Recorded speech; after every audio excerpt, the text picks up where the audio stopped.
so this is more like a mini guide and a review on what in hell is bad. So I haven't pre-registered because I wasn't really interested on per, I guess perverted games. But I came in because the art looks really nice, and it's more of a Tome game, which is up my alley.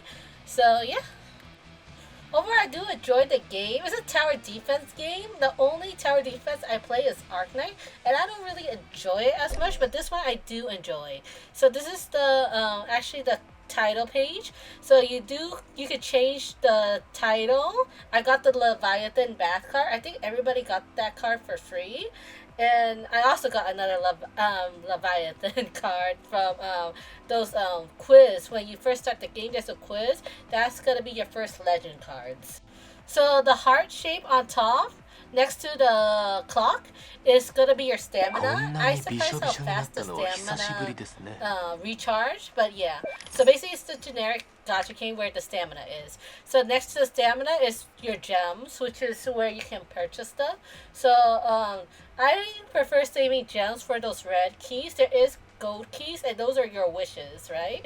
So your gold key is more worse gacha rate compared to the red key. So you want to save for the red keys.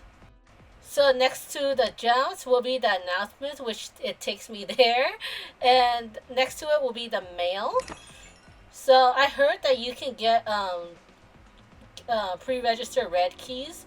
Like I said, I didn't pre-register, so I didn't get any free pulls. And so the menu will be next after that, and the menu will. I usually go to the menu for achievement and inventory. So achievement is basically your quests. So next up will be the secret club. So the secret club is where you get the pervert to do the perverted stuff, and this is mostly for your legends cards. So the other cards doesn't have it, and the unholy board is where you get free some stories, comics, if you do their quest, and enhancement on your character as well. Yeah, but sadly, my gacha luck isn't lucky at all. So I only got these free legend cards, and both of them are Leviathan. So yeah. So next is Adore, which is the touching the character. There is more actions, but I haven't unlocked them yet. But basically, when you adore them, which is touching them, you do waste some stamina, and you touch them. Basically, you want the blue bar to go up and the red bar all the way low. As you can see, when I touch the character, the red goes faster than the blue. So you want the blue surpass the red as much as you can. You should do this once a day because there is a daily quest where it gives you Solomon tier, and that is very important because Solomon tier is a very rare material and you need it to promote your character to be a higher level and to update their skills. I'm saving it to promote my character because my 20 plus character is dying from story mode. But overall, yeah. Basically, you do gain lots of. You do gain some pretzels, which is a currency for exchange, experience book, and gold. But it's not that much. And so nowadays, people have the touching the character things. Tears of Demons have it too. Of course, this one is more raunchier because it is an R plus game. But like I say, this is pretty funny, and the story is ridiculous, but it's very enjoyable. So yeah. Love the art, by the way. The art is really pretty. So next up is the Dark Sanctuary, and this is where every gacha game has it, is where you farm. So this is the jelly, and the jelly is used to farm materials. I mean, no, farm to promote your characters. And then the octopus is obviously for gold, and the next guy is for experience books. So like it's like every gacha game, you have to farm for these to gain to make your character strong to beat the story mode. Because I think the only thing you need to worry about for this game is the story mode.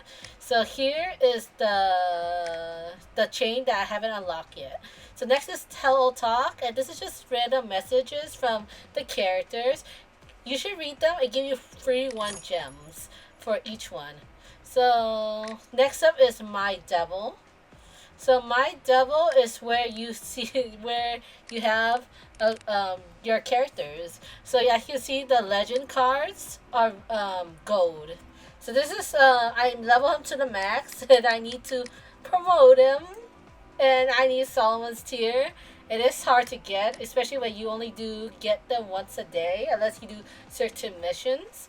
But yeah, as you can see, it also requires to update your skills, and like I say, Solomon's tiers are very hard to get.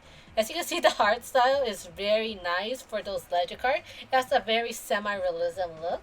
So above information, you see this heart, bleeding heart, and that is when you use them use the character a lot in battle.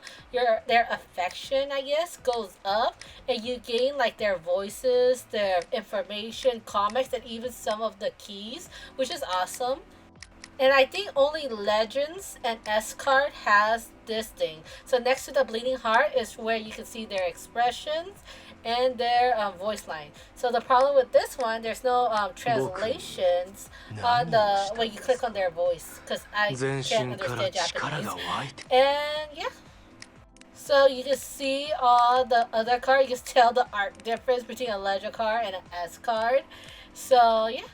So here is A, S, and you see they all have different elements, and it's important to have all of the elements, but because certain stages have certain weakness, so it's easier, especially when you don't have that much character that is promoted. So it's best to come in with the right element. So right at next to the character will be the relics, and you can equip relics um, right here. So you can enhance them as well. And those relics are pretty important. They have lots of benefits as well. It's just like every gacha games. So the opinion board is kind of useless because the opinion board is just random people. People play this game for the husbandos, you know? So yeah, so some of my colors are mostly blues, and they die pretty easily because they are on level 20. Like I said, you need the right element for certain stages. So it can be like more easier to kill off the enemy, which have the weakness. Even the enemy can kill your level 40 pretty fast if they gang up on it with certain element as well. There's close range, marksman, and defense character. Close range character is obviously they have certain range to attack. At long range characters obviously like an archer, they hit far away. And there's healers, which is Morax. I would totally recommend him because he healed you in large groups, and he is pretty handy. Valfor, he dies pretty easy. He's my only defense character, but yeah, he died pretty easily. This Pyong is surprisingly pretty good. He kind of stunned the character with his special. The problem with it, you do need to drag his special, which sometimes crashed the game. The game crashed on me a lot of times. And next up, what I recommend is probably Barbados. He has this cool little thing that create vines on one huge roll, and it damages the enemy when it walks. So yeah. So I do recommend Morax, Barbados most of all, and Pyong, which you can get them for free. I don't have all the characters. I only put $11 on it so far. My luck in the gacha is so bad. I have no legend characters at all. Only a few S. I guess that's pretty lucky, I guess. But yeah. Overall, I do like the character. They're very funny, but they do show up. They do show up in story, but it's only a little bit. But that's why you have. I feel like they're gonna be. They're gonna have some legends with them eventually. You know. So yeah. So next up will be the shop.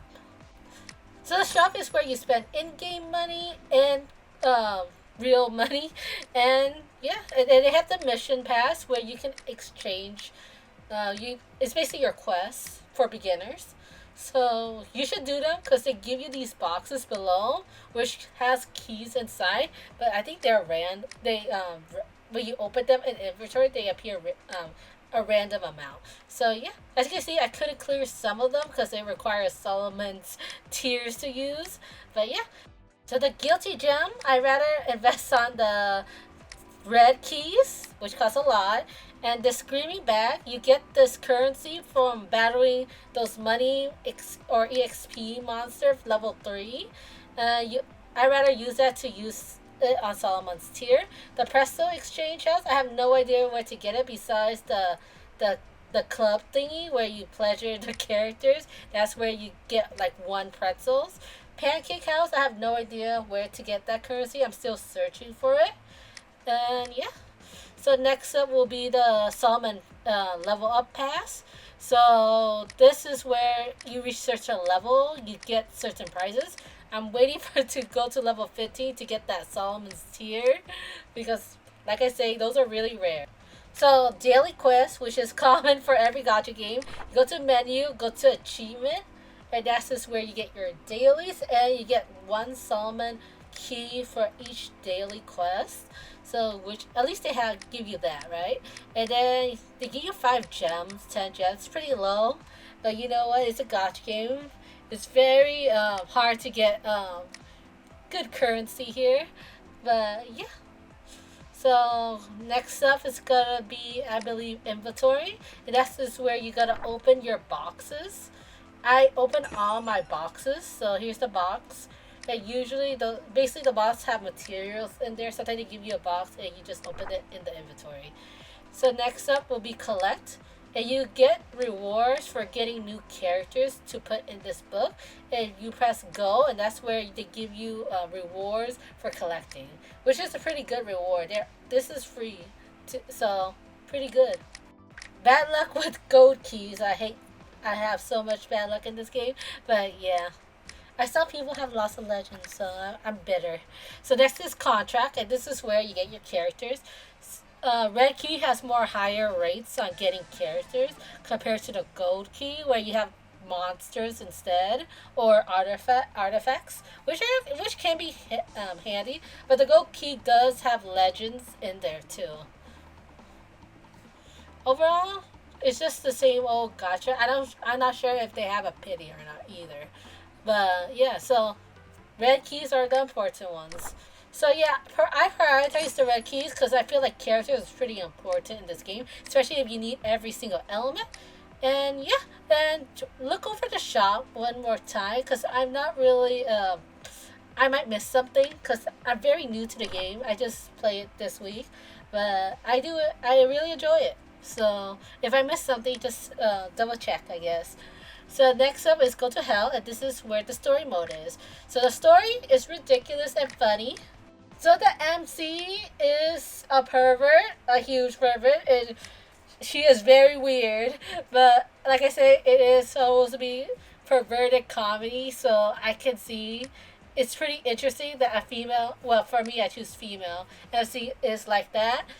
So yeah, the MC is pretty funny. The devil is really weird too. Like I say, each devil has the perverted fetishes. It's pretty interesting overall. Like I said, you have to turn off your brain and enjoy the story as being fun and ridiculous. So here's the story. So the story has basically the story and the sub story and the battles. So the sub story is where the sex scene is, and the voice acting is pretty good. Basically, the sex scene is basically a CG. Um, yeah, I think it's pretty good. It's not as like perverted, like extreme. Like I saw some new carnival stuff. It's not that extreme, but yeah. The battles are pretty hard and challenging. I died a lot in this game. Some of them, I don't have the recommended element. Some of them doesn't. Most of my strong ones are usually the blue and green element, and sometimes the blue and green element is unfavorable. So it's pretty hard to beat some of the stages. So some stages are easy, some are hard. The hard ones are sometimes doesn't have a favorable element, and they have two unfavorable element. And I always get difficult time when the unfavorable element is blue and green because those are my strongest ones. But yeah, overall this is my first tower defense game. It does take some strategy in certain stages to beat them, especially when you have a lot of level 20 and only one that's promoted. So it's really hard. I can't imagine what chapter story is gonna be, because chapter 2 you have to be like level 33 for one of your characters. But yeah, the good thing is the element your even though your character is level 20, it still do a lot of damage on the enemy. But overall, yeah, or at least some damage. But they do get killed easily, which is best to level up some of your artifacts to have that extra boost. Yes. So yeah. So as you can see, the top stage 264, the angel wings. The other thing I don't really know what it is, but the angel wing right here are the total enemy they have in that stages. So the more you kill, the angel wing numbers will go down. So yeah, and there's times 1, times 2, which is times 2 is making everything go faster. If you have a difficulty on certain stages, you put times 1, so the enemy slow down, so you can decide more faster. I prefer things to be fast because the stakes seems higher, but yeah. As you can see, these the gauges of your special goes up, and you can use it, and then you can drag your special and attack the enemy. Sometimes this will crash the game, which I got really annoyed on it. But what can you do? So what's my review? I like this game. This game is fun, enjoyable. They do have some technical issues, such as it crashes during battle. That's the huge issue for me. I heard it was worse before, because I played it like a week after it released, but before when it released, I heard it crashes a lot. I also, some stuff isn't translated, which I can't speak Japanese, so I really require those translations. I do enjoy the stories a lot. The story is fun. The character is fun. Some character is less important than others, but it is a gacha game, so that you obviously the big guns is probably the Legends characters. I'm not sure about how to reveal the gacha system. I'm not sure if they have some ability. Overall, I feel like the currency here is very difficult, especially when they give you 5 gems each quest, and it requires 1,980 gems for the red keys. I feel like it's still a little low. It makes me appreciate Genshin more. But overall, it's a pretty, not sure how to say about the gacha system. It's basically just the same as always. It just wants to get your money, right? So, next up, the review is probably gonna be, the Solomon's Tier. I feel like putting Solomon's Tier both on skills and promoting characters might be a little too much, especially how limited Solomon's Tier is, and you get like 1 a day. So I don't know. I feel like that's a little iffy, especially when skills it's pretty easy to upgrade to almost other gacha games, right? But yeah, overall I do enjoy this game. I feel like the story is nice, the characters is fun. If you like perverted comedy, play this game. Overall, that's pretty much my review, and thank you for watching.